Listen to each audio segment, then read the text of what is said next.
அது உன்னதமான நாமத்தினாலே கூடி வந்திருக்கிற ஒவ்வொருவரையும் நாங்கள் வாழ்த்து வரவேற்கிறோம். இந்த வழியிலே நாங்கள் ஆண்டுடைய வார்த்தையை நாங்கள் கேட்க இருக்கிறோம். அப்படினாலே நாங்கள் ஒரு நிமிஷம் எங்கள் கண்களை மூடி நாங்கள் முதலாவது ஜெபம் பண்ணுவோம். இறக்கமுடைய நல்ல ஆண்டவரே, உண்மை நன்றியோடு நாங்கள் சுதரிக்கிறோம். கர்த்தாவே சுவாமி, நீர் எங்களுடைய வாழ்க்கையில் ஆண்டவரே, நீர் எங்களோடு கூட பேசி அந்த வார்த்தைகளை நாங்கள் கேட்டு ஆண்டவரே, அந்த வார்த்தையின்படி நடக்கும்படியான கிருபையை எனக்கு தரும்படியாக நான் ஜெபிக்கிறேன். ஆண்டவரே, வார்த்தையை எங்களிடத்திலிருந்து எடுத்து போடும்படியாக சத்ருவான செய்யாதபடிக்கு ஆண்டவரே, அந்த வார்த்தையை கேட்டு உம்முடைய நாமத்தை நாங்கள் பற்றிக் கொள்வதற்கு உதவி செய்யும்படியாக ஜெபிக்கிறோம். ஆண்டவரே, அதற்குள் வந்திருக்கிறவர்கள் ஆண்டவரே சுவாமி, விசேஷமாய் ஆண்டவரே அப்பா, வலைதளங்களிலே இந்த செய்தியை கேட்பவர்கள் யாவரையும் இடத்திற்கு ஒப்புக்கொள்வோம். ஒவ்வொருவரையும் நீங்கள் பொறுப்படுங்க. ஒவ்வொருவரையும் நீர் ஆசீர்வதியும். அனைத்து தேவைகளையும் கிருபையாக சந்தியும். கிருபையை நன்றி செலுத்துகிறோம். அடிகளை மறைத்து உண்மை நீர் வெளிப்படுத்தி உங்களுடைய பரிசுத்த ஆவியானுடைய பிரசன்னத்தினாலே ஒவ்வொருவரையும் தாங்கி நடத்தும்படியாக நாங்கள் ஜெபிக்கிறோம். இயேசு கிறிஸ்துவின் தூய நாமத்தில் ஜெபங்களும் எங்கள் ஜீவனுடைய நல்ல பிதாவே, ஆமென். இன்னைக்கு நாங்கள் பார்க்க போகிறதான செய்தியினுடைய தலைப்பு, நல்ல கவனிங்க, தேவனே எல்லாவற்றுக்கும் மேலானவர். தேவனே எல்லாவற்றுக்கும் மேலானவர் என்றதான தலைப்புல நாங்கள் நாளை பார்க்க போகிறோம். நாங்கள் ஒரு விசை நாங்கள் எடுப்போம் அப்போஸ்தலர் புத்தகம் 17ஆம் அதிகாரத்துக்கு நாங்கள் திருப்பிக் கொள்வோம். அப்போஸ்தலர் புத்தகம் 17ஆம் அதிகாரம்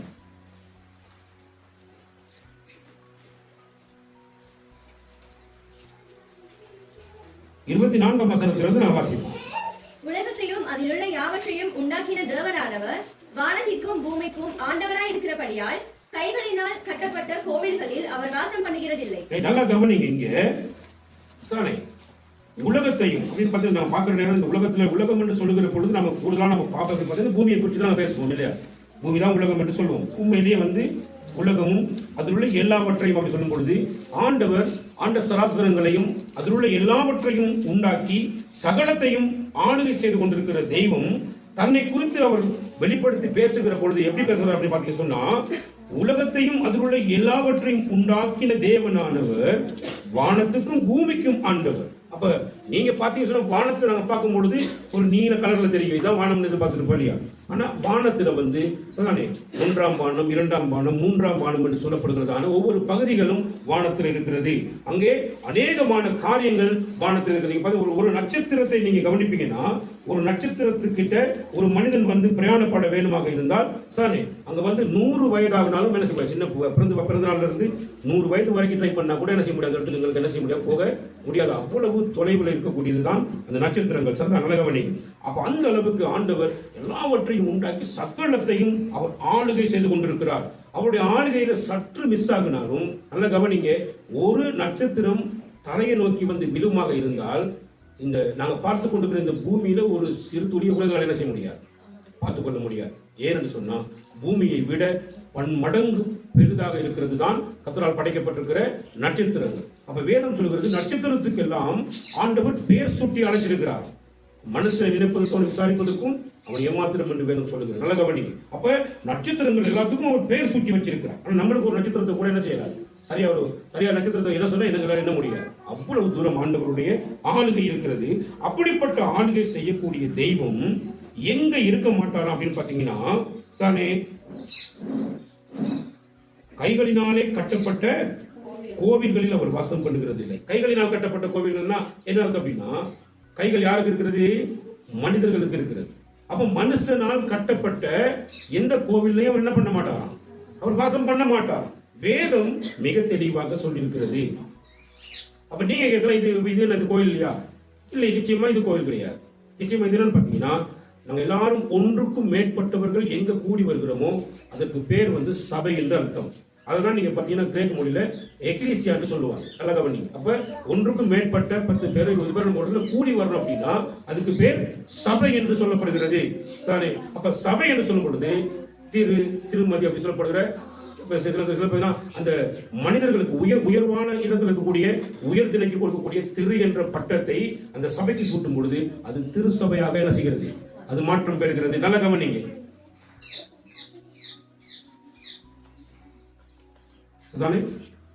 திருசபை என்று சொன்னா நல்ல கவனிங்க, உயிர் இல்லாத ஒரு கட்டடத்துக்கு வைக்கப்படுகிற பேர் அல்ல.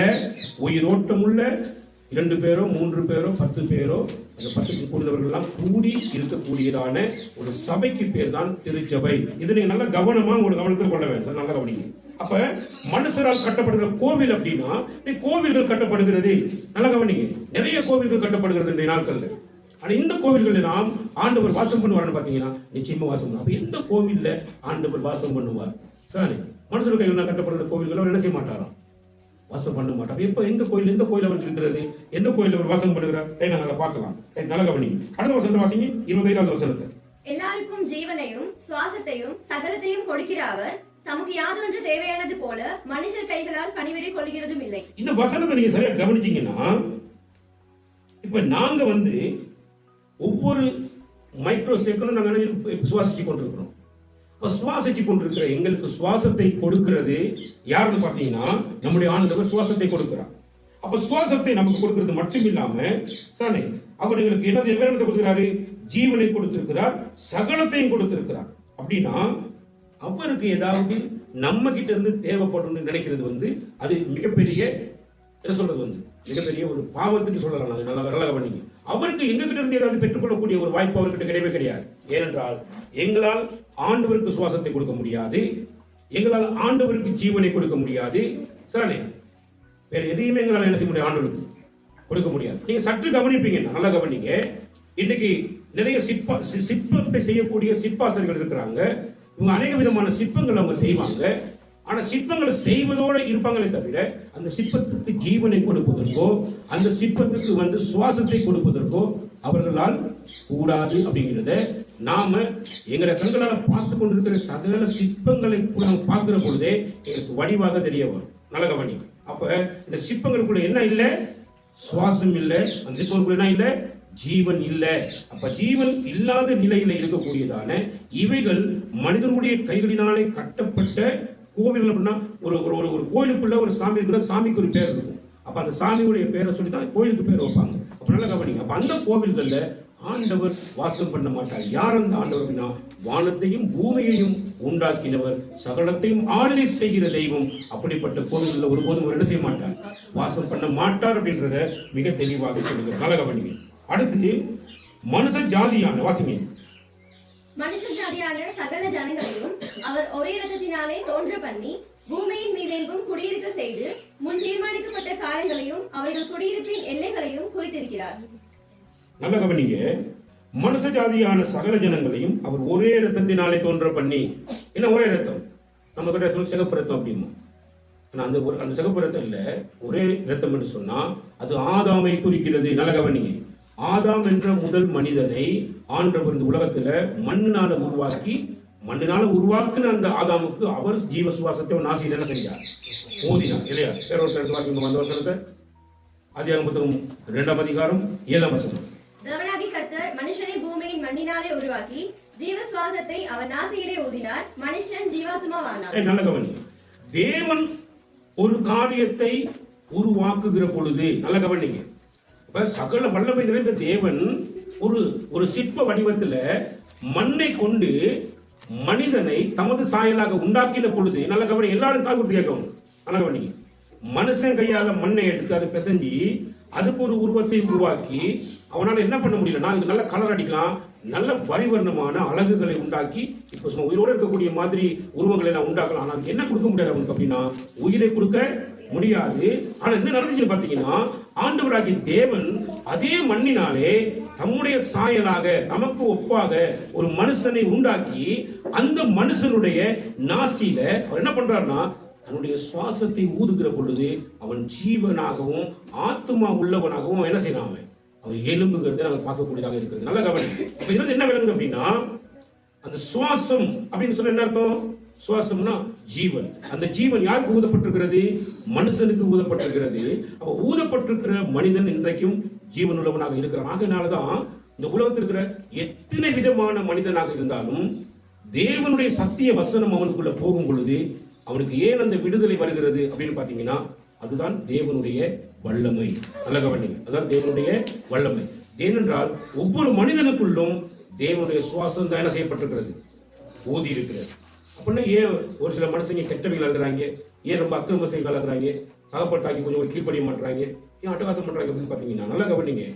தேவனுடைய சுவாசத்தை பெற்ற ஒவ்வொரு ஜனங்களும் இன்றைக்கு அநேகருடைய வாழ்க்கை எப்படிப்பட்ட நிலைமைக்கு மாறி அப்படின்னா இந்த உலகத்துல சாரி எப்படி ஒரு மனிதனுடைய வளர்ச்சியை பிடிக்காம இன்னொரு மனுஷனுக்கு பொறாமை ஏற்படுகிறதோ, அதே போல தேவனால் தள்ளிவிடப்பட்ட சாத்தானுக்கு தேவனிடத்துக்கு போக வேண்டிய மனிதர்களை குறித்த ஒரு மிகப்பெரிய பொறாமையும் எரிச்சலும் இருக்கிறபடினால சாத்தான் அவன் என்ன பண்றான் அப்படின்னா, இன்னைக்கு அநேக தேவ பிள்ளைகளை என்ன பண்றான், அப்படியே விழ தள்ளி அவன் என்ன பண்றான்னு சொன்னா அவங்கள அக்கிரம செய்யக்காரர்களாக என்ன செஞ்சு வச்சுக்கிறான், மாற்றி வச்சிருக்கான். வேதம் சொல்றது பூமியும் அதன் நிறைவும் பூமியும் அதன் குடிகளும் கர்த்தருடையவைகள் சொல்லப்படுகிறது. நல்ல கவனிங்க, எல்லாம் யாருடையவைகள்?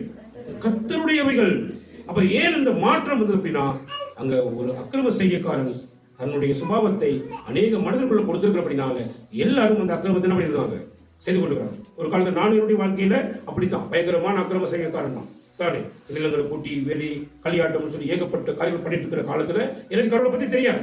அப்ப ஆனால் கடவுளுடைய சுவாசம் ஏற்கனவே எனக்கு என்ன செய்யப்பட்டிருந்துச்சு, எனக்குள்ள ஏற்கனவே சுவாசம் கர்த்தருடைய சுவாசம் எனக்கு ஊதப்பட்டிருந்தது. ஆனால் குறிப்பிட்ட காலங்கள் என்னுடைய வாழ்க்கை எப்படி இருந்துச்சு சொல்லி பாத்தீங்கன்னா, நான் சாத்தானுடைய அடிமையாக நினைச்சிட்டு இருந்தேன். என்னுடைய வாழ்க்கையை செய்து கொண்டிருந்தது. ஆனா நடந்த விஷயம் என்ன அப்படின்னா, ஆண்டவர் அந்த சாத்தானுடைய பிடியிலிருந்து என்னை மீட்டுக் கொள்ளும்படியாக சாத்தானுக்கு கொடுத்த விலைதான் சிலுவை மரணம். நல்ல கவனிங்க, சாத்தானுக்கு கொடுத்த விலைதான் சிலுவை மரணம். அந்த சிலுவை மரணத்திலே ஆண்டவர் என்ன பண்ணார்னா, என்னுடைய ஜீவனை எனக்கு கொடுக்கும்படியாக தன்னுடைய ஜீவனை அந்த சிலுவையில் என்ன செஞ்சார், இழந்தார். நல்ல கவனி. அப்படின்னா அந்த காரியத்தை நான் எப்பொழுது அறிந்து கொள்ளுகிறதற்கு இந்த வேதாகமும் எனக்கு ஒரு வழிகாட்டுதலை கொடுத்துச்சோ, அன்றையிலிருந்து என்னுடைய ஆண்டவருடைய பிள்ளையாக என்னை கர்த்தர் ஒவ்வொரு நாளும் என்ன செய்து வைக்கிறார், வந்து மாற்றிக்கொண்டு வருகிறார். இன்றைக்கு வரைக்கும் அது என்ன வாழ்க்கை நினைச்சிருக்கிறார், செய்து கொண்டிருக்கிறார். நல்ல கவனிங்க சானே. அப்ப அதைத்தான் நாங்க இங்க பார்க்கிறோம். நல்ல கவனிங்க. இந்த இடத்துல இருக்கிற எங்க எல்லாருடைய கேள்வி என்ன அப்படின்னா, தேவன் மண்ணினால் ஒரு காரியத்தை உண்டாக்கினால் அதுக்கு ஜீவனை கொடுக்க முடியும், ஆனா மனுஷனால் ஜீவனை கொடுக்க முடியாது. அதைத்தான் சொல்ல வந்து மனுஷனுடைய கைகள்னால கட்டின எந்த கோயிலும் நான் என்ன செய்ய மாட்டேன், வாசம் பண்ண மாட்டேன் அப்படிங்கிறார். சொன்னானே எங்க வாசம் பண்ணுவார்? 1 கொரிந்தியர் புத்தகம் 3ஆம் அதிகாரம் 14வது 17வது வசனம் வாசிங்க. நீங்கள் தேவனுடைய ஆலயமாய் இருக்கிறீர்கள் என்றும் தேவனுடைய ஆவி உங்களில் வாசமாய் இருக்கிறார் என்றும் அறியாதிருக்கிறீர்கள். நீங்கள் இப்ப யாரை பத்தி பேசுறாரு? இங்க கூடி இருக்கிற இப்ப நான் பார்த்தா கையை நீட்டி நீங்கள் அப்படின்னு பேசுறேன்னா, இங்க இருக்கிற நீங்க எல்லாரும் யாருடைய ஆலயமா இருக்கிறீங்க அப்படின்னா, யாருடைய ஆலயமா இருக்கிறீங்க? இந்த வானத்தையும் பூமியையும் உண்டாக்கின தேவன் வாசம் பண்ணும்படியான ஒரு மிகப்பெரிய ஆலயமாக நீங்க இருக்கிறீங்கிறார். நல்ல கவனி. அப்ப இந்த இடத்துல நம்ம எல்லாரும் நிறைய பேர் எப்படி இருப்போம்னா, சரிதானே, சில நேரம் வந்து எங்களுக்கு இந்த அறிவு ரொம்ப குறைவா இருக்கும். அறிவு ரொம்ப குறைவா இருக்கும். எல்லாருக்கும் மேல நிறைய பிள்ளைகளோட வாழ்க்கை எப்படி இருக்கும் அப்படின்னா, பிள்ளைகள் பெரியாக்களோட வாழ்க்கையில எப்படி இருக்கும் அப்படின்னா, அடே நாம் வந்து கடவுள் வாசம் பண்ணுகிற கோவிலா இருக்க முடியுமா, என்னால் இருக்க முடியுமா அப்படின்னு உங்களுக்கு ஒரு கேள்வி வருவார். நல்ல கவனிங்க. தேவனுடைய சுவாசம் ஒவ்வொரு மனிதனுக்குள்ளேயும் ஊதப்பட்டிருக்கிறது. ஆனபடினால நானும் நீங்களும் யாரா இருக்கிறீங்க அப்படின்னா, ஆண்டவர் ஆல்ரெடி உங்களுக்குள்ள வாசம் பண்ணி கொண்டிருக்கிறார் என்பதை அறியாமல் இருக்கக்கூடிய ஜடப்புறவிகளாக இப்ப நம்ம என்ன செஞ்சிருக்கோம், தேவனுக்கு முன்பதாக இருக்கிறோம். அப்படி என்ன அர்த்தம்? உயிர்ப்பிக்க முடியாத நிலைமை நம்ம என்ன பண்ணிட்டு இருக்கிறோம். அதாவது உயிர் இருக்குது, ஆனா எப்படி இருக்கிறோம், நடைப்பிணங்களாக என்ன பண்ணிட்டு இருக்கிறோம். பாடம் கேட்கிறார் வந்து, நீங்கள் தான் தேவனுடைய ஆலயமா இருக்கிறீங்க, அவருடைய ஆவியானவர் உங்களுடைய வாசமா இருக்கிறது நீங்க என்ன செய்ய முடியல, அறிய முடியலையா, அறியாம இருக்கிறீங்களா அப்படின்னு கேள்வி கேட்கிறார். நல்ல கவனி. அப்ப தேவன் யார் அப்படின்னா, ஒரு விஷயத்தை நல்ல கவனிங்க. நம்முடைய தேவன் என்ற வார்த்தைக்கு சாரே எலோஹிம் என்று ஒரு பெயர் இருக்கிறது. எலோஹிம் என்று சொன்னா ஒன்றுக்கும் மேற்பட்ட தேவர்கள் அப்படின்னு சொல்லப்படுகிறது. நல்ல கவனி. அப்படின்னா நீங்க நினைச்சிடக்கூடாது சாரே வேற சில மக்கள் சொல்லுகிறது போல நம்முடைய கிறிஸ்தவ வாழ்க்கையில 30 கோடி தேவர்கள் இருக்கிறார்கள் நினைச்சிடக்கூடாது. நல்ல கவனி. ஆனா எப்படி இருப்பாங்க அப்படின்னு பாத்தீங்கன்னா, 3 ஆள் தத்துவம் நிறைந்த ஒரே தேவனாக நம்முடைய ஆண்டவர் இருக்கிறாங்க. நல்ல கவனி. ஏற்கனவே படிச்சு கொடுத்தது வந்து முக்கோண சேப்பு எப்படி இருக்குன்னு பாத்தீங்கன்னா, 3 பக்கங்களை கொண்ட ஒரே உருவமாக முக்கோணம் இருக்கு. அந்த முக்கோணம் எப்படி இருக்குன்னா, அது 3 பக்கங்கள் உண்டு, ஆனால் ஒரே உருவமாக கண்ணுக்கு முன்னு தெரியும். அதே மாதிரி நம்முடைய தேவன் என்று சொல்லுகிறவர் பிதாவாகிய தேவனாக, குமாரனாகிய தேவனாக, பரிசுத்த ஆவியான தேவனாக, 3 ஆள் தத்துவம் நிறைந்த தேவனாக இருக்கிறார். நல்ல கவனி. அப்ப இந்த 3 ஆள் தத்துவம் நிறைந்த தேவர்கள் 3 பேர் என்ன பண்றாங்கன்னா, அவங்க எப்படி டிஸ்கஸ் பண்ணிருப்பாங்க, நல்லா யோசிச்சு பாருங்க. இப்ப நம்மள எல்லாம் என்ன செய்யணும், இயேசு கிறிஸ்துவனுடைய ரத்தத்தினால பிதாவாகிய தேவன் குமாரன் என்ன சொல்லிப்பாருன்னா, சானே இயேசு கிறிஸ்து நீ வந்து உன்னுடைய ரத்தத்தை சிந்தி என்னுடைய பிள்ளைகள் எல்லாத்தையும் என்ன பண்ணு, என்னுடைய பிள்ளைகள் எல்லாம் நீ பாவத்திலிருந்தும் அக்கிரமத்திலிருந்தும் சானே எல்லா விதமான அநியாயத்திலிருந்தும் அவங்க என்ன செய்யணும், அவங்க எல்லாத்தையும் மீட்டுக் கொள்ளுன்னு சொல்லி இயேசு கிறிஸ்துவுக்கு பிதாவினால் கொடுக்கப்பட்டிருக்கிறதான கட்டளை. அதை நிறைவேற்றும்படியாக தான் ஆண்டவராகிய இயேசு இந்த உலகத்தில், இயேசு என்றவர் யார்? சாதாரண மனிதனாக பிறந்தவர், நல்ல கவனி. ஆனால் எப்படி பிறந்தார்? அவருடைய பிறப்புக்கு இருக்கிற காரியம் என்ன? அவர் பரிசுத்த ஆவியானவரால சானே கற்பம் தரிக்கப்பட்டு ஒரு பரிசுத்த கன்னிகை மூலமாக இந்த உலகத்துக்கு வந்தவர். ஆகவே அவரிடத்துல என்ன இல்லைன்னா பாவம் என்றது இல்லையே. ஆதாம் பலி தோற்றல்ல வந்ததான ஒட்டுமொத்த மனிதர்களுக்குள்ளேயும் அந்த ஆதாமினுடைய கீழ்ப்படியாமையின் பாவம் அவரிடத்துல இருக்கிறபடினால அந்த ஆதாமுடைய வழி தோற்றல்ல ஆண்டவர் இயேசு கிறிஸ்து பிறந்திருந்திருந்தால் அவருக்குள்ளேயும் பாவம் என்ன செஞ்சிருக்கும், இருந்திருக்கும். ஆகவே அவர் அப்படி பிறக்காமல் அவர் எப்படி பிறந்தார்னு பாத்தீங்கன்னா அவர் பரிசுத்த ஆவியானவரால் கற்பமாகி அப்படிதான் அவர் என்ன செஞ்சார், உலகத்துல பிறந்தார். இல்ல யோவான் புத்தகம் 1ஆம் அதிகாரத்துல நாங்க பார்க்கலாம் அவர் எப்படி பிறந்தார்னு சொல்லியா. அவர் எப்படி பிறந்தார்? வாசிங்க, வாசிங்க யோவான் புத்தகம் 1ஆம் அதிகாரத்தை எடுத்துக்கிறங்க. சரி, 15ஆம் வசனம் வாசிங்க. அந்த வார்த்தை மாம்சமாகி கிருபையினாலும் சத்தியத்தினாலும் நிறைந்தவராய் நமக்குள்ளே வாசம் பண்ணினார். அந்த வார்த்தை என்னது?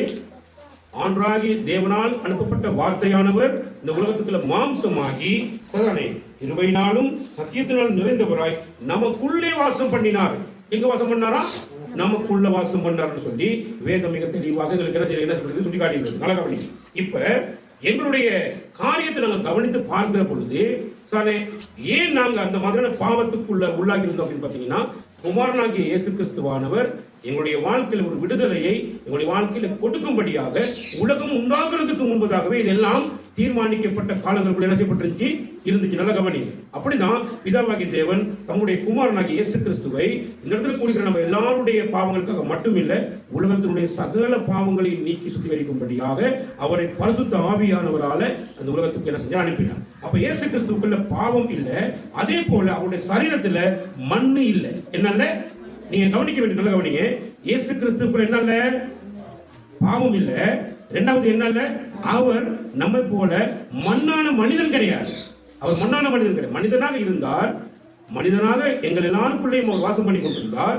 ஆனால் அவர் மண்ணானால உருவாக்கப்பட்ட சரீரம் அவருக்குள்ள இல்லவே இல்லை. நல்ல கவனி.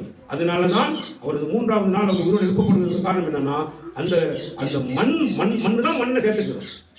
மண்ணான எந்த ஒரு காரியம் இரும்பு போட்டீங்கன்னா கூட அது கொஞ்ச நாள் போன என்ன செஞ்சிடும், மண்ணா மாறி. ஏன்னா இரும்பு எங்க இருந்து வந்துச்சு, மண்ணில் இருந்து வந்துச்சு. அப்ப இயேசு கிறிஸ்துவ போட்டா ஏன் மண்ணு சேர்த்துக்கொள்ளனா அவருடைய சரீரம் மண்ணான சரீரம் கிடையவே கிடையாது. அதனாலதான் அவருடைய சரீரமே மகிமையின் சரீரம் தான். அதனாலதான் அவர் 3ஆம் நாள் உயிரோடு இணைஞ்சார் வந்து எழுப்பி போன. நல்ல கவனி. அவரை விசுவாசிக்கிற நீங்களும் சரி நானும் சரி நாங்க இந்த உலகத்துல இந்த மண்ணான சரீரத்தை விட்டுட்டு நாங்க போவோம். ஆனால் கர்த்தர் எங்களை ஒரு நாள் எங்களுக்கு மகிமையான சரீரங்களை கொடுத்து அவர் மறுபடியும் எங்களையும் என்ன செய்கிறார், எங்களையும் உயிரோட எழுப்பி தன்னோடு கூட கூட்டி செல்லுவார். அதுதான் அவனுடைய மிகப்பெரிய வசனம். நல்ல கவனிங்க. அவர் கொடுத்ததான என்னது வாக்குறுதி. அதெல்லாம் மிஸ் பண்ணக்கூடாது. நல்ல கவனிங்க. அப்ப ஆண்டவர் எங்களுக்குள்ள வாசம் பண்ணுகிறார். அதை ஏன் எங்களால் அறிய முடியல அப்படின்னு நல்ல கவனிங்க.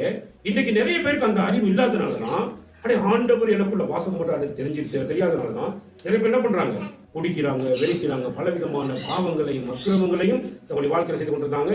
அப்படி ஒருத்தனாக தான் நான் என்னுடைய வாழ்க்கையில கடந்த காலத்துல என்ன பண்ணிட்டு இருந்தேன். எப்பொழுது தேவனுடைய வார்த்தை எனக்குள்ள வந்துச்சோ அந்த நிமிஷத்துல இருந்து இன்றைக்கு வரைக்கும் கர்த்தர் பரிசுத்த பாதையில் என்ன பண்ணிட்டு இருக்காரு, என்னுடைய வாழ்க்கையை நடத்தி கொண்டிருக்கிறார். அழகவழி. அப்ப நான் குடிச்சுக்கிட்டு இருந்த காலத்துல, நான் வெற்றி கொண்டிருந்த காலப்பகுதியில, நான் களியாட்டத்துக்குள் ஈடுபட்டுக் கொண்டிருந்த காலப்பகுதியில நான் யாராக இருந்தேன் அப்படின்னு பாத்தீங்கன்னா சபிக்கப்பட்ட ஒரு மனிதனாக இருந்தேன். எப்படி இருந்தேன்? சபிக்கப்பட்ட ஒரு மனிதனாக இருந்தேன். ஏன் சபிக்கப்பட்டிருந்தேன்? 17வது வசனத்தை வாசிங்க. கொண்டு கொடுத்தீங்க. ஒருவன் தேவனுடைய ஆலயத்தை கெடுத்தால், ஒருவன் தேவனுடைய ஆலயத்தை கெடுத்தால், நல்ல கவனிங்க எல்லாரும் கேட்கணும், இன்னும் கேட்கணும்.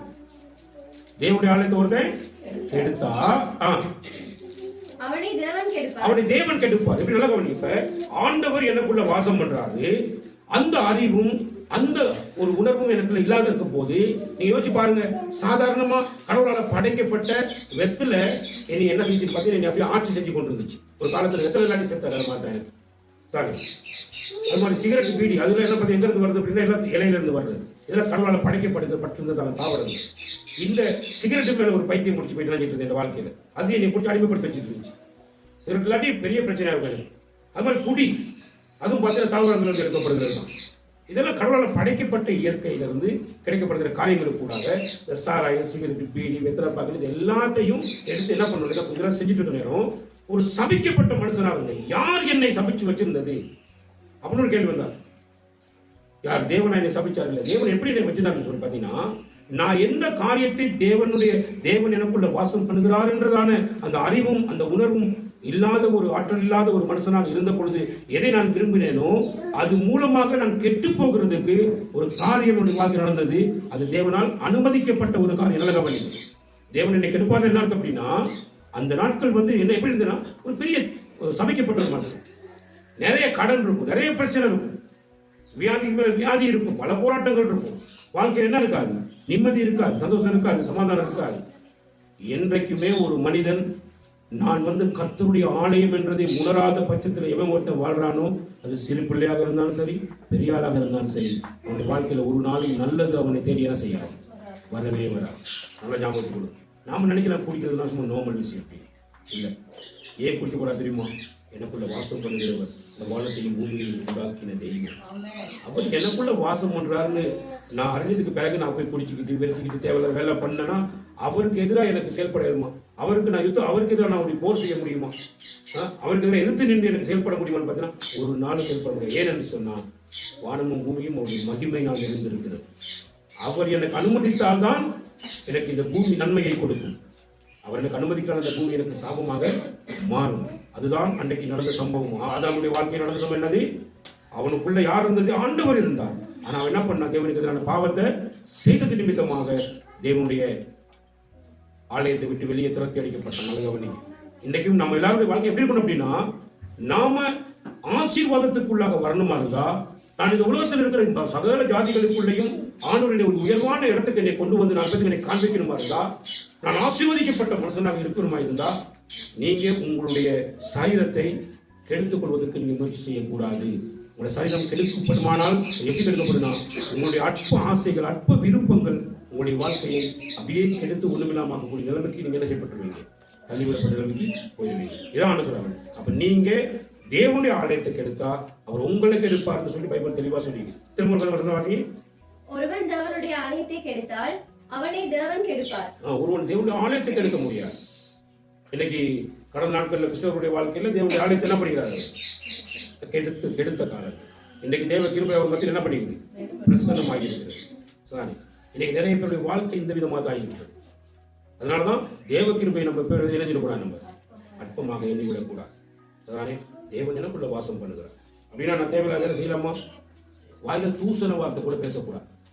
தூசண வார்த்தை பேசினாலே கர்த்தருடைய கோபத்துக்கு நம்ம என்ன செய்ய வேண்டிய ஆளாக வேண்டிய. ஏன் தேவன் தூசணம் பேசுவாரான்னு கேட்டீங்கன்னா, எனக்குள்ள வாசம் பண்ற ஒரு தேவன் அப்படின்னா அவர் தூசணம் பேசுவாரா? அவர் பேச மாட்டார். அவர் கெட்டது செய்வாரா? செய்ய மாட்டார். அப்ப எங்களுடைய வாழ்க்கை முறை முழுவதுமாக மாற்றம் பெற வேண்டும்.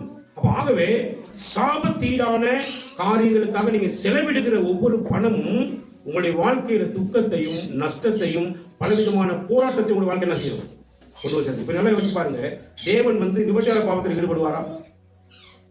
அப்ப விபச்சாரம்னா என்ன? ஒருவன் தன் இருதயத்தில் இருக்கிற இச்சையோடு ஒரு ஸ்திரியை பார்த்தாலே அவளோடு அவன் விபச்சாரம் செய்தாயிற்றுன்னு புடிச்சப்பட்டிருக்கு. நல்ல கவனி. அப்படின்னா நாம ஒரு இச்சையோட ஒரு பெண்ணை பார்க்கவும் முடியாது, ஒரு ஆணை பார்க்கவும் முடியாது, பார்த்தாலே விபச்சாரம் செய்தாயிற்றுன்னு சொல்லி புடிச்சப்பட்டிருக்கிறார். அப்படின்னா இன்னைக்கு நிறைய பேர் யோசிச்சு பார்த்தீங்க, நிறைய கிறிஸ்தவர்கள் கர்த்தரை விசுவாசிக்கிறேன்னு சொல்லுகிறவர்கள், கர்த்தருக்கு ஊழியம் செய்யறன்னு சொல்லிட்டு இருக்கிறவங்க நிறைய பேர் வாழ்க்கை பாத்தீங்கன்னா அவங்க விபச்சார பாவத்தில் ஈடுபடுறாங்க. தேவன் தனக்குள்ள வாசம் பண்ணி கொண்டிருக்கிறது அப்படியே அவங்க என்ன செஞ்சிட்டாங்கன்னு சொன்னா அப்படியே மறந்து. அவங்க தெரியலையா? தெரியாம செய்யறாங்க. ஆனா தெரிந்து கொண்டதுக்கு பின்பதாக நான் மிகவும் பயபக்தி உள்ளவனாக தேவனுக்கு முன்பதாக நான் என்ன செய்ய வேண்டும்? ஒப்பு கொடுக்க வேண்டும். நல்லகவனி. அப்ப யார் தேவனுடைய ஆலயம் அப்படின்னு நல்ல கவனிங்க. தேவனுடைய ஆலயம் என்று வரும்பொழுது அது உயிரோட்டம் உள்ள, நல்ல கவனிங்க, தேவனுடைய ஆலயம் எப்படிப்பட்டது? உயிரோட்டம் உள்ள தேவ சாயலாக படைக்கப்பட்ட மனிதன் தான் தேவனுக்கே ஆலயமாக இருக்கிறான். அப்ப அந்த மனிதன் கட்டுகிற கோவில்கள்ல தேவன் என்ன பண்ண மாட்டார்? வாசம் பண்ண மாட்டார். மாறாக அந்த கட்டுகிற மனுஷன் தான் தேவனுடைய ஆலயமாக இருக்கிறான். நல்லா புரிஞ்சு கொள்ளுங்க. இதை புரியாதனாலதான் நிறைய பேர் தேவன் வேற ஒருத்தர் சொல்லிட்டு தேவனுக்கு ஒரு கோவிலையோ தேவனுக்கு ஒரு சிலையை விளைஞ்சிட்டு இருக்கிறாங்க, செய்து கொண்டிருக்கிறாங்க. தேவன் சொல்றார், அங்க நான் வாசம் பண்ண மாட்டேன், நான் உனக்குள் வாசமாக இருக்கிறேன் அப்படிங்கிறார். நல்லா கவனிங்க. தேவன் கட்டுப்பார். வாசிங்க. தேவனுடைய ஆலயம் பரிசுத்தமா இருக்கிறது, நீங்களே அந்த ஆலயம். தேவனுடைய ஆலயம் பரிசுத்தம் நிறைந்ததாக இருக்கிறதா.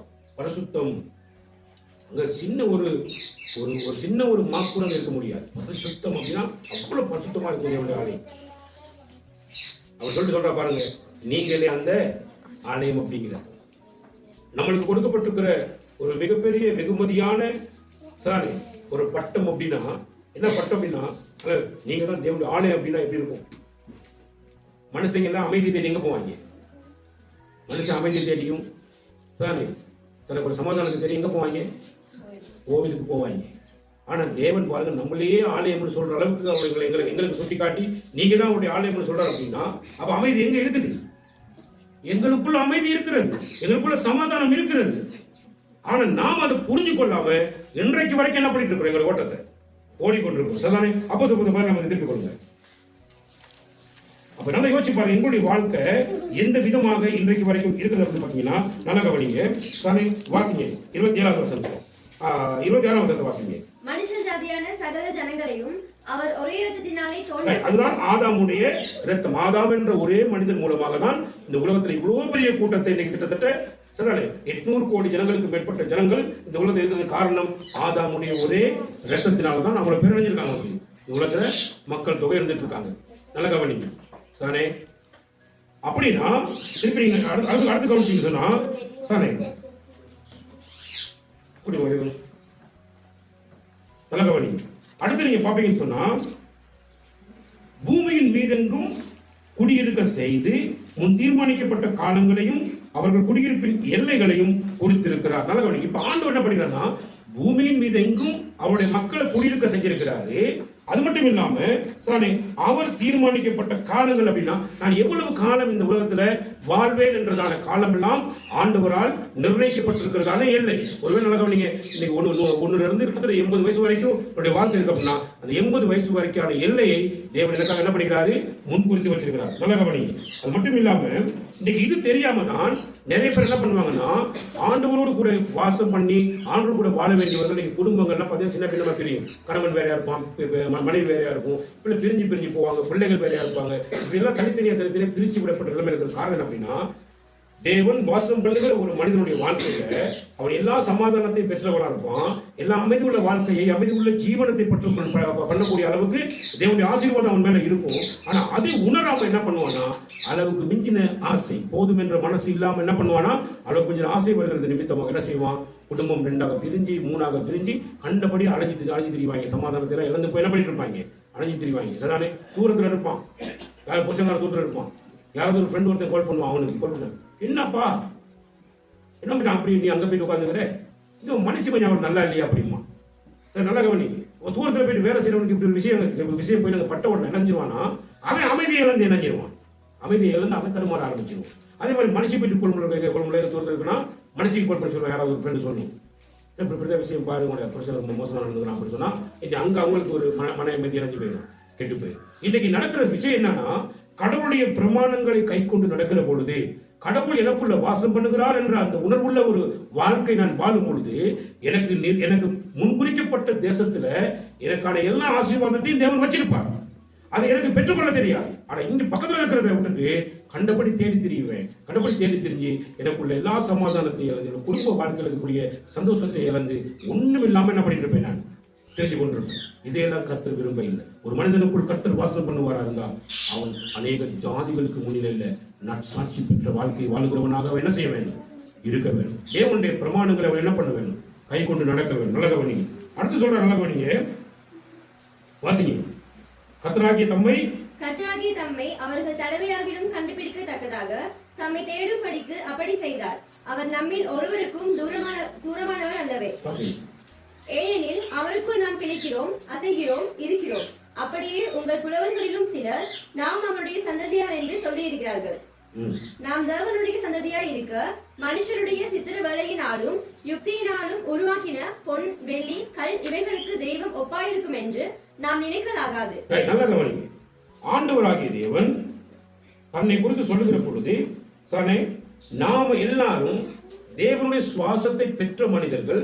அப்ப எங்களுக்குள்ள அவர் வாசம் பண்ணுகிறார் என்றுதான் அந்த அறிவு ஆற்றல் எனக்குள்ள வந்ததுக்கு பிறகு நான் சிந்திக்க வேண்டிய காரியம் என்ன அப்படின்னா, தேவன் அப்படின்னா அவர் யாரு? வானத்துக்கும் பூமிக்கும் ஆண்டவர். அப்ப நீங்க வெள்ளிய பொன்ன தங்கம், வெள்ளி, பொன், கல் இவையெல்லாம் எங்க எடுப்பீங்க? எங்க எடுப்பீங்க? எல்லாத்தையும் பூமியில எடுப்பீங்க. இந்த பூமிக்கு கீழே பாத்தீங்கன்னா ஆண்டவர் படைத்த மனுஷன் இந்த பூமிக்கு மேல நடமாடிக்கிட்டு இருப்பார். நடமாடிக்கொண்டிருப்பான், பூமிக்கு மேல நடமாடிக்கொண்டிருப்பான். இப்ப நாம இருக்கிற இந்த ஸ்தலத்துக்கு கீழே ஒருவேளை தங்கம் இருக்கான்னு எங்களுக்கு தெரியாது, ஒருவேளை வெள்ளி இருக்கான்னு எங்களுக்கு தெரியாது. நல்ல கவனி. அப்ப ஒரு மனுஷன் நடந்து திரிகிற அந்த பூமிக்கு கீழே இருக்கக்கூடியதான கல்லுலையோ ஒருவேளை தங்கத்திலேயோ வெள்ளிலையோ ஒரு சிலையை செய்து அதுக்கு தேவன் சமமாக இருப்பார் என்ற எண்ணத்தை ஒரு மனிதன் தனக்குள்ள கொண்டு வருவானாக இருந்தால் அது கர்த்தருடைய கோபத்துக்கு மிகவும் எரிச்சல் மூட்டுவதற்கான காரியமாக என்ன செஞ்சோம் மாறிவிடும். நல்ல கவனி. என்ன விளங்குது? ஆண்டவரால் படைக்கப்பட்ட மனுஷனுக்கு ஆண்டு கொடுத்திருக்கிற ஆசீர்வாதம் எங்க இருக்கு? எங்களுடைய பாதத்துக்கு கீழே, எங்க காலுக்கு கீழே தான் கர்த்தருடைய ஆசீர்வாதம் வச்சுக்கிறார். அந்த ஆசீர்வாதத்துக்கு மேல நாம நடந்து தெரிகிறோம். நல்ல கவனி. அப்ப ஏன் எங்களை வச்சு படைச்சிருக்கிற அந்த படைப்புலையே எங்களுக்கு தெரியுது நாங்க உயர்ந்தவர்கள். எங்களுக்கு தெரியுது நான் யாரு? உயர்ந்தவர்கள் தெரியுது. ஆனா நம்ம என்ன பண்ணிட்டு இருக்கிறோம்?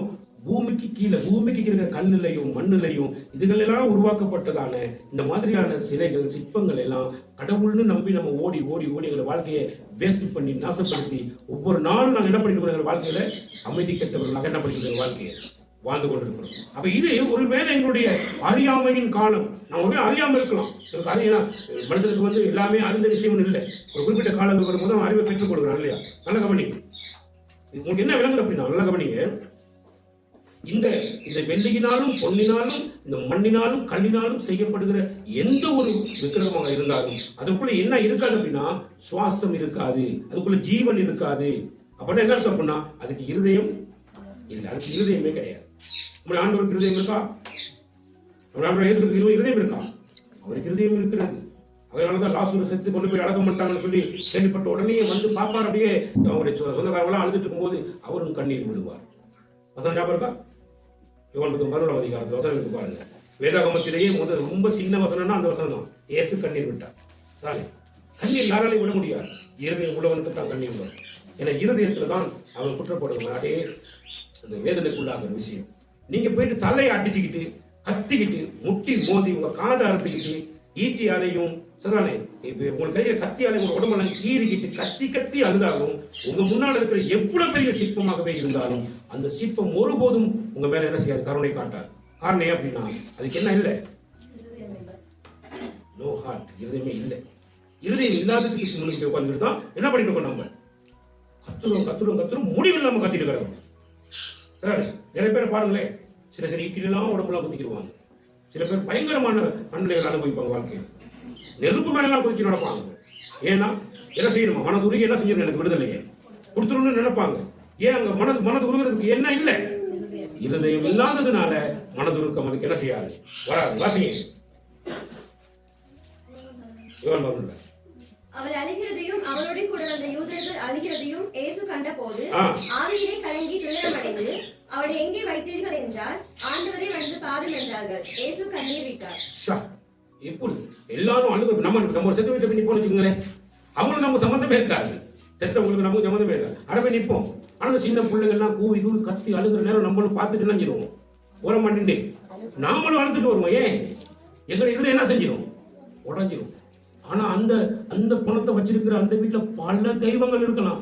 ஒரு தெய்வம் கூட ஒரு சொட்டு கண்ணீரை என்ன செய்யாது? விடாது. காரணம் அங்க என்ன இல்லை? இருதயம் இல்லை. இருதயம் இல்லாத நிலையில இருக்கிறவங்களுக்கு மனதிற்கு என்ன செய்யாது? அவர் ஆவியில கலங்கி அப்படிங்கிறார் இல்லையா?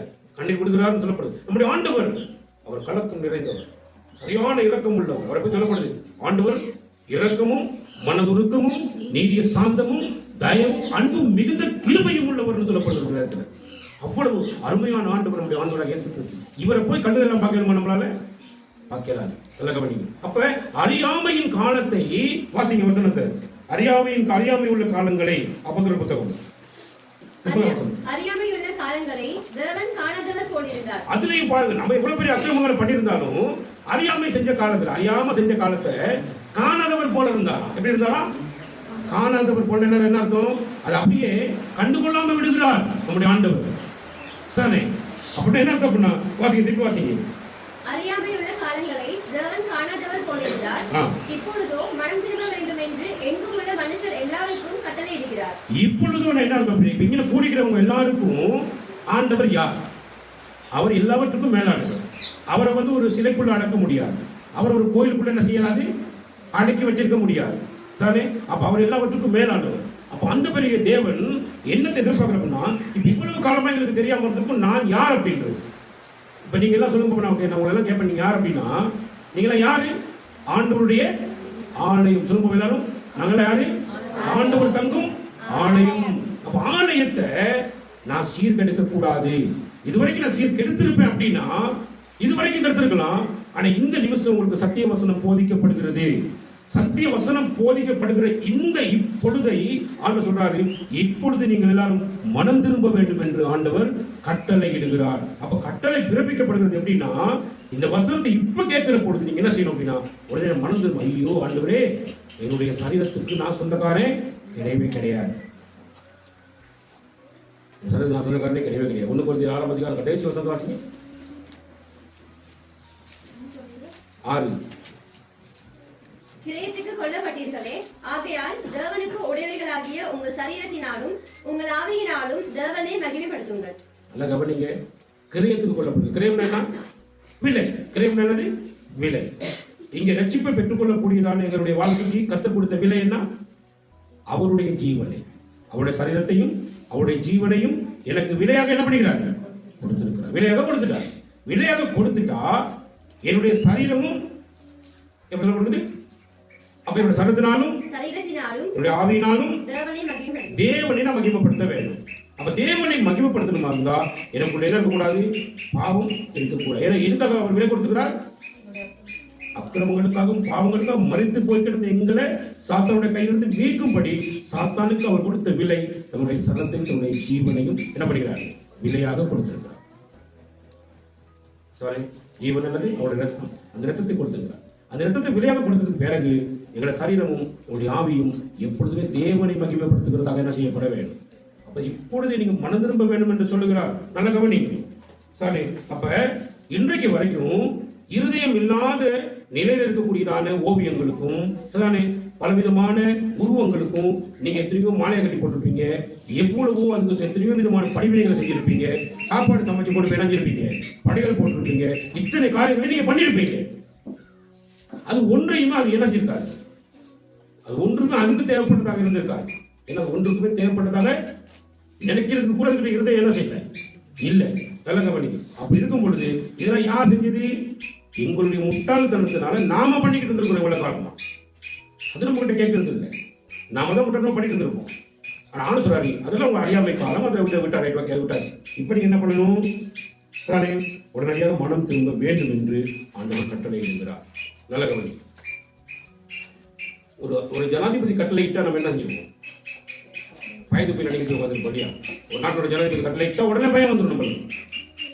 ஆனா நம்முடைய ஆண்டவர் கட்டளையிட்டா அதை விட பயம் வரணுமா இல்லையா? அதை விட பயம் வரணும் இல்லையா? ஆனா பயம் வருதா மக்களுக்கு? நேசம் வராது. அவங்க எதிர்பார்க்க விஷயம் தெரியுமா? கர்த்தருடைய கட்டளைக்கு ஒருத்தர் என்ன செய்ய வேணும்? பயப்பட வேணும். நல்ல கவனி. 115 சங்கீதத்துல வசனத்தான சொல்லும்போது சொல்றா கர்த்தருக்கு பயப்படுகிற சிறியோரையும் பெரியோரையும் என்ன செய்வார்? ஆண்டவர் ஆசீர்வதிப்பார். வசனத்தை வாசிங்க. கர்த்தருக்கு பயப்படுகிற பெரியோரையும் சிறியோரையும் ஆசீர்வதிப்பார். இங்க பெரியவங்க இருக்கீங்க, சின்ன பிள்ளைங்க இருக்கிறீங்க. அதெல்லாம் கவனிங்க. நீங்க சின்னாக்கள் இருந்தாலும் சரி, பெரியாக்கள் இருந்தாலும் சரி, கர்த்தருக்கு பயந்தீங்கன்னா ஆண்டவர் என்ன செய்வார்? ஆசீர்வதிப்பார். ஏன் கர்த்தருக்கு பயப்படணும் அப்படின்னா நல்லா கவனிங்க. இன்னைக்கு ஜனாதிபதியா இருக்கிறவர் கூட நிரந்தரம் கிடையாது. இன்னைக்கு ஜனாதிபதி நிரந்தரம் கிடையாது. யார் நிரந்தரமா இருப்பார் பார்த்தீங்கன்னா, தேவனுடைய அரசுக்கு முடிவே இராது. தேவனுடைய அரசுக்கு முடிவே இராது. முடிவில்லாத ராஜரீகம் பண்ணக்கூடிய அருமையான வல்லமுள்ள ராஜா யாருன்னா ஆண்டவராகிய இயேசு கிறிஸ்து தான் அந்த ராஜா. அவர் சொல்லியிருப்பாருன்னா நான் உடனடியாக மனம் திரும்ப வேண்டும், உடனடியாக நான் கர்த்தருக்கு கீழ்ப்படிய வேண்டும், அவர் கட்டளைக்கு பயந்து நடக்க வேண்டும். அப்பொழுதுதான் ஆண்டவர் எங்க மேல பிரியமா இருந்து என்ன செய்வார், வாழ்க்கையை நடத்தி கொண்டிருப்பார். கலகவனி. அதனால எல்லாவற்றுக்கும் மேலானவராய் நம்முடைய ஆண்டவர் இருக்கிறபடினால மேலானவைகளை நோக்கித்தான் நம்ம பார்க்கணுமே தவிர கீழானவைகளை என்ன செய்யக்கூடாது, நோக்கி பார்க்க கூடாது. அப்ப மேலானவர் நம்ம பட்சத்தில் இருக்கிறார், எங்கே தூரத்துல இல்ல. தடவி சரி தேங்க சொல்றாரு. எப்படி சொல்றாரு? தம்மை தடவியாக அப்படி என்ன தோணா, ஏதாவது ஒரு விஷயம் வந்து நம்ம என்ன எங்க பிடிச்சு கொண்டாங்க, ஐயோ அப்படிமோ இல்லையா, என்ன சொல்ற பிச்சை கேள்விப்பட டக்குனு உடனே நெஞ்சில் அடிச்சுக்க வேண்டியா தடவின என்ன அர்த்தம், எங்க தடவை சொல்ற அப்படின்னு பாத்தீங்கன்னா, இங்க ஆண்டவர் எனக்குள்ளதான் வாசம் பண்ணுகிறாருன்றத நான் அறியாம என்ன பண்ணிட்டு இருக்கேன், ஆண்டவரை வெளியில தேடிக்கிட்டு இருக்கிறேன், கோவில் கோவிலா தேடிட்டு இருக்கேன். எங்க வாசம் பண்ணிட்டு இருக்கிறான்னு சொல்லுங்க, எங்க வாசம் பண்ணிட்டு இருக்கிறார்? எல்லாரும் சத்தமா சொல்லுங்க, எல்லாரும் எனக்குள்ள வாசம் பண்ற சொல்லுவோம், எனக்குள்ள வாசம் பண்ணிட்டு இருக்கிறார். அவர் நான் எங்க தேடக்கூடாது, வெளியில தேடக்கூடாது, எனக்குள்ள வாசம் பண்றார். கடவுள்னா இங்கதான் இருக்கிறார். அப்புறம் என்ன அர்த்தம் அப்படின்னா, ஆண்டவர் என் இருதயத்துல வாசம் பண்ணுகிறார், எனக்கு இருதயத்தை வைத்திருக்கிறார். அந்த இருதயத்தின் மூலமாக என் தேவனை எனக்கு என்ன செய்ய முடியும், உணர முடியும். உலகவழி. அப்ப கண்கள் இருதயத்துக்கான வாசல். எங்களுடைய கண்கள் எதுக்கான வாசல்? இருதயத்துக்கான வாசல். காது எங்க இருதயத்துக்கான வாசல். நல்ல கவனி. இப்ப ஏவாள் போயிட்டு செய்த காரியம் என்ன அப்படின்னா, கண்களால பார்த்தா காதால கேட்டா. இந்த கண்களால பார்க்கிறதையும் காதால கேட்கிறதையும் நாம என்ன இந்த உலகம் என்ன பண்ணிருக்குன்னா நம்பிக்கிட்டு வாழ்ந்துட்டு இருக்குது. நல்ல கவனி. அது இல்லை, அது இல்லை. நிறைய பேர் வாழ்க்கை அப்படித்தான். கண்ணால பார்க்கறதையும் நம்புறது, காதால கேட்கறதையும் நம்புறது, எதையுமே தீர என்ன செய்யறது இல்லை, தீர விசாரிச்சு பார்க்கறது கிடையாது. சரி, ஆண்டவர் சொல்ற ஒரே காரியம், நீ கண்ணால பார்த்து நம்புறது, காதால கேட்டு நம்புறதுலாம் இருக்கக்கூடாது உங்க வாழ்க்கையில். தேவனை எப்படி தொழுது கொள்ளணும்? யோவான் புத்தகம் 4ஆம் அதிகாரம். அவர் எப்படி தொழுது கொள்ளணும்? ஆவியோடும் உண்மையோடும் தொழுது கொள்ள வேண்டும். நல்ல கவனிங்க. ஆண்டவரை தொழுது கொள்ள ஒரு மனுஷனுடைய வாழ்க்கையிலையும் அவன் எப்படி தொழுது கொள்ளணும் அப்படின்னு சொல்லி பாத்தீங்கன்னா, அவன் ஆண்டவரை தொழுது கொள்ளணும். ஆவியோடு என்ன அர்த்தம்? என்னுடைய ஆத்துமாவிலும் உண்மையோடு என்ன அர்த்தம்? என் சரீர பிரகாரமாகவும் என்னுடைய ஆண்டவரை நான் எப்படி ஆராதிக்க வேண்டும்? என் ஆண்டவர் தான் எனக்கு எல்லாவற்றுக்கும் மேலானவராக என்ன செய்கிறார், இருக்கிறார். தானே? நல்ல கவனி. அப்படிப்பட்ட காரியங்களை தேவனுடைய வாழ்க்கையில மிக தெளிவாக எழுதி வச்சிருக்கிறதுனால நாங்க என்ன செய்யணும், அதெல்லாம் என்ன பண்ணணும்? 23 வருஷத்துக்கு வாசிங்க. 4ஆம் அதிகாரம் 23ஆம் வசனம். உண்மையாய் தொழுது கொள்கிறவர்கள் பிதாவை ஆவியோடும் உண்மையோடும் தொழுது கொள்ளும் காலம் வரும், அது இப்பொழுதே வந்திருக்கிறது. தம்மை தொழுது கொள்கிறவர்கள் இப்படிப்பட்டவர்களாய் இருக்கும்படி பிதாவானவர் விரும்புகிறார். அவருடைய விருப்பம் எப்படி அப்படின்னா, ஆவியோடும் உண்மையோடும் தொழுது கொள்ளும் காலம் வரும், இப்பொழுதே வந்துகிறது. அவரை தொழுது கொள்ளும் இப்படியா இருக்க வேண்டும் என்பது தேவனுடைய விருப்பமாக இருக்கிறது. தேவ விருப்பத்துக்கெல்லாம் இன்னைக்கு ஆராதனை கிடையாது. தேவனுடைய விருப்பத்துக்கெல்லாம் இன்னைக்கு ஆராதனை எங்கேயுமே கிடையாது, பார்க்க மாட்டீங்க. அவங்க என்ன விரும்பினாங்களோ அது என்ன பண்ணுவாங்க, தேவனுக்கு ஆராதனையாக சொல்லி கொடுப்பாங்க. தேவனுடைய விருப்பம் என்ன? ஆவியோடும் உண்மையோடும் கர்த்தரை தொழுது கொள்ள வேண்டும். சரி, நம்ம கண்ணால பார்த்தா தான் தொழுது கொள்ளணும் சொல்றது, அதுல கேட்டதான் என்ன செய்யணும் அப்படி யோசிப்போம். இங்க கர்த்தர் அதை பத்தி சொல்ல இல்லை. சரி, கர்த்தரை பார்க்க முடியாதுங்கிறாங்க. நான் சுவாசிக்கிற சுவாச காற்றையே என்னால பார்க்க முடியலன்னா எனக்கு சுவாசத்தை கொடுத்தவரை எப்படி என்னால பார்க்க முடியுமா? பார்க்க முடியாது. ஒரே ஒரு விஷயம், அவருடைய அன்பின் கிரியைகளினால எங்களை அவரை பார்க்க முடியும். எங்களுக்கு எப்படிப்பட்ட அன்பை கிடைக்க தெரியுமா? என் தாயிலும் மேலான அன்பை, என் தகப்பனிலும் மேலான அன்பை. சரி, யாருமே என்னுடைய பாவத்திலிருந்து அக்கிரமத்திலிருந்து என்னை விடுதலையாக்கணும், என்னை ஒரு ஆசீர்வாதம் உள்ள ஒரு மனுஷனாக மாற்றணும் அப்படின்ற எண்ணம் யாருக்குள்ளேயும் வந்தது கிடையாது. எந்த பெற்றோருக்கும் தங்கள் பிள்ளைகளுடைய வாழ்க்கையில் வரப்போவதும் கிடையாது. ஆனால் நம்முடைய ஆண்டவராகிய தேவன் எங்கேயோ கடந்து மறைச்சு போய் போய் கடந்த என்னுடைய வாழ்க்கையை அவர் என்ன பண்ணார்னா, அந்த பிஏ தூக்கி எடுத்து சரி, அவர் என்ன பண்ணார், என்னுடைய வாழ்க்கையை அப்படி முழுவதுமாக என்னுடைய வாழ்க்கையை மாற்றி போட்டவருடைய ஆண்டவர். நல்ல கவனி. அப்படினால நம்ம எல்லாரும் கர்த்தரை நோக்கி பார்க்கிற பொழுது நம்முடைய வாழ்க்கையில் ஒருபோதும் வெட்கம் அடைவது இல்லவே இல்லை. ஆண்டவரே எல்லாவற்றுக்கும் மேலானவர். சரி, அப்ப இயேசு கிறிஸ்துவை ஆராதிக்கும் பொழுது இவருடைய நோக்கம் எல்லாவற்றுக்கும் மேலானவர் ஆண்டவர் அப்படின்னு சொல்லி பார்க்கிற நேரம் அப்படின்னு என்ன அர்த்தம்? நட்சத்திரங்களுக்கும் மேலானவர். அப்ப ஆகவே சூரியன் கடவுளாக என்ன செய்ய முடியாது, மாற முடியாது. நட்சத்திரங்கள் கடவுளாக என்ன செய்ய முடியாது, மாற முடியாது. எந்த கிரகங்களும் என்ன செய்ய கடவுளாக மாற முடியாது. ஏன்? எல்லாவற்றுக்கும் மேலானவரை நாங்கள் நோக்கி பார்க்கிற பொழுது அவர்தான் நம்முடைய ஆண்டவராகிய இயேசு கிறிஸ்து. சொல்லுங்கள், கர்த்தர் உங்கள் ஒருவரையும் ஆசீர்வதிப்பாராக.